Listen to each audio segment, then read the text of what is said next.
পবিত্র কাপড় পবিত্র করার পদ্ধতি কি হবে?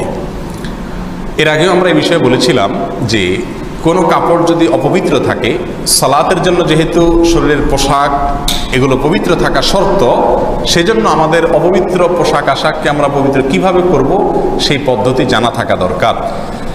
আপনার পোশাকের বা কাপড়ের চোপড়ের যদি কোনো এক জায়গায় অপবিত্রতা লেগে থাকে, সেটা পেশাব হতে পারে, পায়খানা হতে পারে, যে কোনো ময়লা যদি অপবিত্রতা যদি লেগে থাকে, নাপাক হয়, যেই জায়গাটা নাপাক হয়েছে ওই জায়গাটা নাপাককে আপনি দূর করে দিলে, রিমুভ করে দিলে সে কাপড়টা কি হয়ে যাবে? পাক হয়ে যাবে।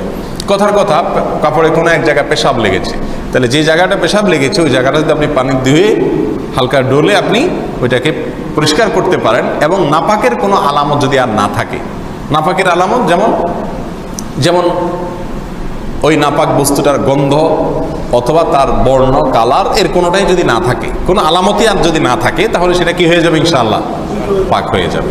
এটা হলো মূল কথা। এরপরে আসি, এই কাপড় চোপড়গুলো আমরা যে পদ্ধতিতে সচরাচর পাক করে থাকি তার কয়েকটা পদ্ধতি আছে। এক, পুকুরে অথবা ট্যাপে অথবা প্রবাহমান কোনো পানিতে যদি আপনি নাপাক কাপড় ধোন, তাহলে তার পদ্ধতি কি হবে? এর পদ্ধতি হবে এই, যদি পুকুর হয়, অনেক বড় পুকুর অথবা নদীর ধার অথবা ট্যাপ, তাহলে সেক্ষেত্রে আপনি সেখানে কাপড়কে ধরে যদি একটু ডলেন, হালকা একটু কসলাইলেই সাধারণত নর্মাল নাপাকগুলো কি হয়ে যায়? দূর হয়ে যায়। বাস, এর মাধ্যমে আপনার কাপড় পাক হয়ে যাবে। আর যদি বালতি ইত্যাদিতে আপনি রেখে কাপড় ধোন, তাহলে সেক্ষেত্রে আপনাকে এক্সট্রা সতর্কতা অবলম্বন করতে হবে। বেশিরভাগ বাসা বাড়িতে আজকাল মা বোনরা হয় বালতিতে রেখে কাপড় চোপড় ভিজান, সেখানে ধোন, অথবা ওয়াশিং মেশিন ইত্যাদি ইউজ করেন।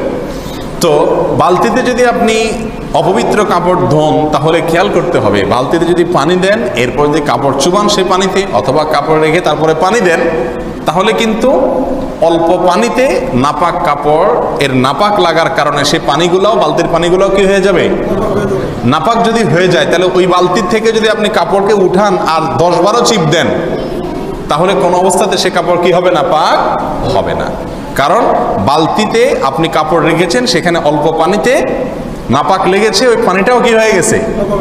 এখন ওই পানি থেকে উঠে বারবার যদি চিবান, আর চিবায় আবার সেটাকে চুবান, চুবায় আবার উঠে আবার চিবান, এইভাবে যতবার চিবাইতে থাকেন না কেন, কখনো সেটা কি হবে না? পাক হবে না।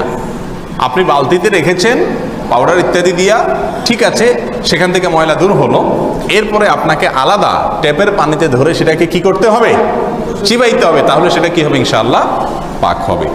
আর যদি ওয়াশিং মেশিনে আপনি কাপড় ধোন, সেক্ষেত্রে ওয়াশিং মেশিনে আপনি যদি সমস্ত কাপড়গুলো দিয়ে দেন, আর যদি ওয়াশিং মেশিনটা অটোমেটিক ওয়াশিং মেশিন হয়, যেটা একদিক থেকে পাইবে পানি নিবে আর একদিক থেকে পানি দূর করবে, বের করবে, এরকম যদি হয়, তাহলে ইনশাআল্লাহ টেনশনের কোনো কারণ নাই।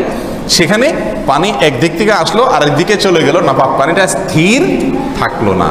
এবং বেশিরভাগ ওয়াশিং মেশিন যেগুলো অটোমেটিক হয়ে থাকে, পানি এভাবে চলে যায়, আবার নতুন করে আসে, আবার চলে যায়, আবার আসে, এভাবে কয়েকবার যদি হয়, সেহেতু নাপাকের কোনো কিছু আর থাকার সম্ভাবনা থাকে না। বিধায় সেটা কি হবে? ইনশাআল্লাহ বিদিনিল্লাহ কাপড়গুলোকে পবিত্র করবে।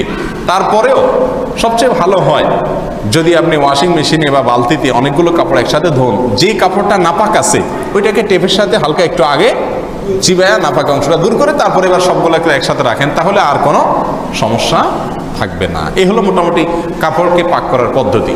কিছু ভুল ধারণা আমাদের সমাজে প্রচলিত আছে। অনেকে মনে করেন কাপড় ধোয়ার শুরুতে যদি বিসমিল্লাহ না বলা হয়, তাহলে কাপড় কি হয় না? পাক হয় না। এটার কোনো ভিত্তি নেই।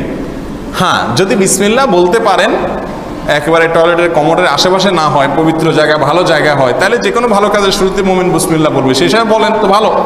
কিন্তু বিসমিল্লাহ না বললে কাপড় পাক হবে না, এরকম কোনো কথা নাই। আবার অনেকে মনে করেন যে এতবার চিবাইতে হয়, 3 বার চিবাইতে হয়, 5 বার 7 বার চিবাইতে হয়, না হলে নাপাক থেকে যায়। এটাও ভুল ধারণা। চিবানোর কোনো নির্দিষ্ট সংখ্যা নাই যে 3 বার, 5 বার, 2 বার, এতবার এটাকে নিংড়াতে হবে, চিবাইতে হবে, এরকম কোনো কথা নেই। আপনি ধুয়ে সেটাকে নাপাকটা দূর করে ফেললেই হলো। এখন নাপাক দূর হয়েছে কিনা এটা বুঝবেন কিভাবে? ওই যে নাপাকের জন্য যদি কোনো কিনা থাকে, আলামত না থাকে, তাহলে বুঝবেন নাপাক কি হয়ে গেছে? দূর হয়ে গেছে। সচরাচর পেশাব পায়খানা এগুলো লাগলে হালকা একটু কসলাইলেই দূর হয়ে যায় সাথে সাথে। এরপরে এতবার চিবাইতে হবে, বিসমিল্লাহ বলতে হবে, এরকম কোনো শর্ত নাই। আল্লাহ সুবহানাহু ওয়া তাআলা আমাদের সকলকে বুঝার তৌফিক দান করুন।